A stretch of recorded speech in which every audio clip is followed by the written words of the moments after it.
மார்பில் ஒரு கட்டின்னு வந்தாலே நம்ம அதை அலட்சியமாக எடுத்துக்கக்கூடாது. அதே சமயத்தில் நம்ம ரொம்பவும் பயப்படக்கூடாது. இப்போ நம்ம இந்தியாவில் மார்பக புற்றுநோய் ரொம்ப காமனாக இருக்குது. நம்ம சத டெஸ்ட் எடுத்தால் அந்த கட்டி வளருமோ இல்லை வேறு இடத்துக்கு பரவுமோ அப்படின்னு நம்ம ஒரு ஆரம்ப நிலைமை கட்டியில் இருக்கும்போதே காமிச்சாங்க அப்படின்னா நம்ம ஃபுல்லாக குணப்படுத்துறதுக்கான வாய்ப்பு நிறையா இருக்குது.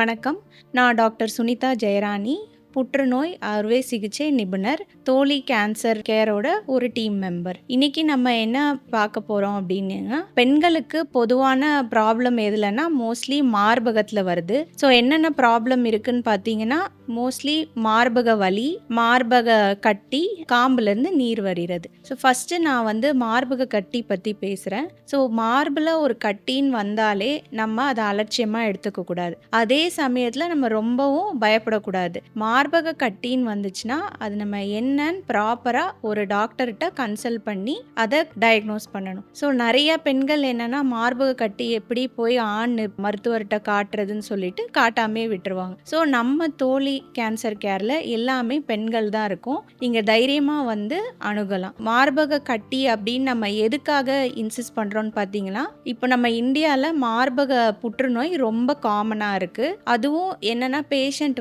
கொஞ்சம் அதிகமான முத்தின ஸ்டேஜில் தான் காட்டுறாங்க. ஸோ ஏர்லி ஸ்டேஜ்லேயே பார்த்தோன்னா நமக்கு நல்ல ட்ரீட்மெண்ட் அண்ட் க்யூர் இருக்குது. அதனால தான் நம்ம அதோட இம்பார்ட்டன்ஸை நம்ம ஸ்ட்ரெஸ் பண்ணுறோம். ஸோ மார்பக கட்டின்னு வந்தீங்கன்னா நம்ம ஃபஸ்ட்டு என்ன பண்ணுவோம்னு பார்த்தீங்கன்னா, ஒரு சின்ன ஸ்கேன், அது மேமோகிராம். ஸோ மேமோகிராமில் என்ன தெரியும்னு பார்த்தீங்கன்னா, உங்கள் கட்டியோட சைஸ் என்ன, அதோட கேரக்டர் என்ன, இதெல்லாம் பார்த்துட்டு நம்ம அசஸ் பண்ணலாம். அடுத்தது நீங்கள் அந்த ரிப்போர்ட்டோட வரும்போது நமக்கு சத டெஸ்ட் தேவையா இல்லையா அப்படின்னு சொல்லி நம்ம பார்ப்போம். சத டெஸ்ட்னா ஒன்றும் பயப்படுற மாதிரி பெரிய சர்ஜரி அந்த மாதிரி கிடையாது.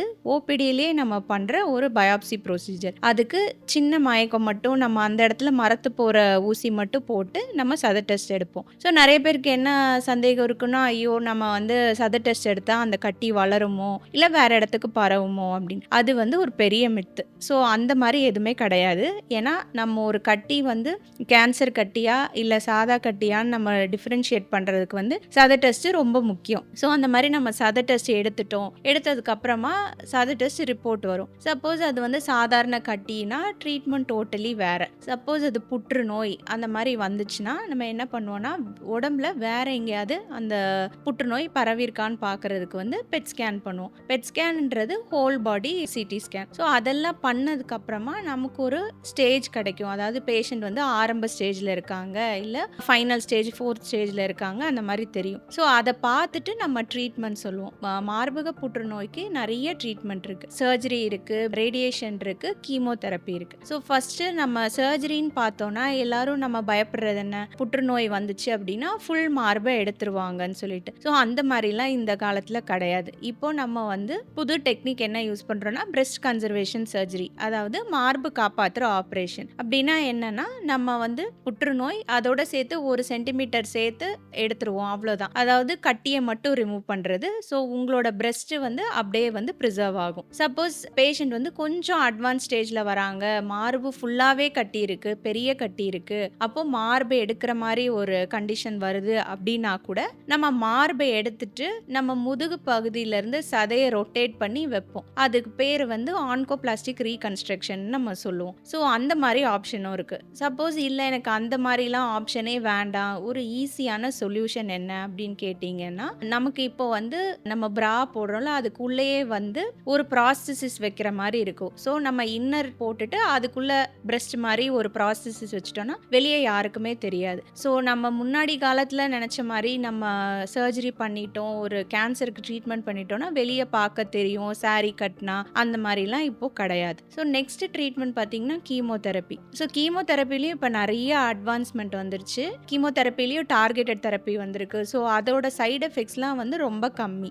அதுக்கு மாதிரி ரேடியேஷன் தெரப்பிலையும் நிறைய அட்வான்ஸ்மெண்ட் வந்துச்சு. முன்னாடி காலத்துலலாம் 1 மந்த் ரேடியேஷன், அதாவது 28 நாள் கொடுக்கணும். ஸோ இப்போ வந்து ஏர்லி ஸ்டேஜ் பிரஸ்ட் கேன்சருக்கு என்ன பண்ணுறாங்கன்னா 1 வீக் ரேடியேஷன், அதாவது 5 டேஸ் ரேடியேஷன் கூட இருக்குது. ஸோ இது எல்லாத்துக்குமே இம்பார்ட்டண்ட் என்னன்னா நம்ம எந்த ஸ்டேஜில் டயக்னோஸ் பண்ணுறோன்றது தான் முக்கியம். இதே ஆரம்ப ஸ்டேஜ், அதாவது ஸ்டேஜ் 1ல டயக்னோஸ் பண்ணோம் அப்படின்னா ரொம்ப சின்ன சர்ஜரியாக முடியும். கீமோ சில டைம் நம்ம அவாய்ட் கூட பண்ணுவோம். அண்ட் ரேடியேஷன் வந்து 5 டேஸ் ரேடியேஷன். ஸோ இதே நம்ம ஸ்டேஜ் 3ல டயக்னோஸ் பண்ணுறோம் அப்படின்னா நமக்கு எல்லா ட்ரீட்மெண்ட்டுமே ஃபுல் ட்ரீட்மெண்ட் கொடுக்குற மாதிரி இருக்கும். அதே மாதிரி ஸ்டேஜ் 4 அப்படின்னா மித்த இடத்துல எல்லாமே பரவி இருக்குன்னு அர்த்தம். ஸோ அதுக்கும் நம்ம வந்து நிறைய சைக்கிள் கீமோ அந்த மாதிரி கொடுக்குற மாதிரி இருக்கும். நம்ம டாக்கோட இம்பார்ட்டன்ஸ் என்னன்னு பார்த்தீங்கன்னா, நம்ம ஒரு ஆரம்ப நிலைமை கட்டியில் இருக்கும் போதே வந்து காமிச்சாங்க அப்படின்னா நம்ம ஃபுல்லாக குணப்படுத்துறதுக்கான வாய்ப்பு நிறைய இருக்குது. அண்ட் மார்பு காப்பாற்றுற ஆப்ஷனும் இருக்குது. ஸோ இப்போது எனக்கு வந்து ஒரு சின்ன கட்டி இருக்குது, கேன்சர் இருக்கா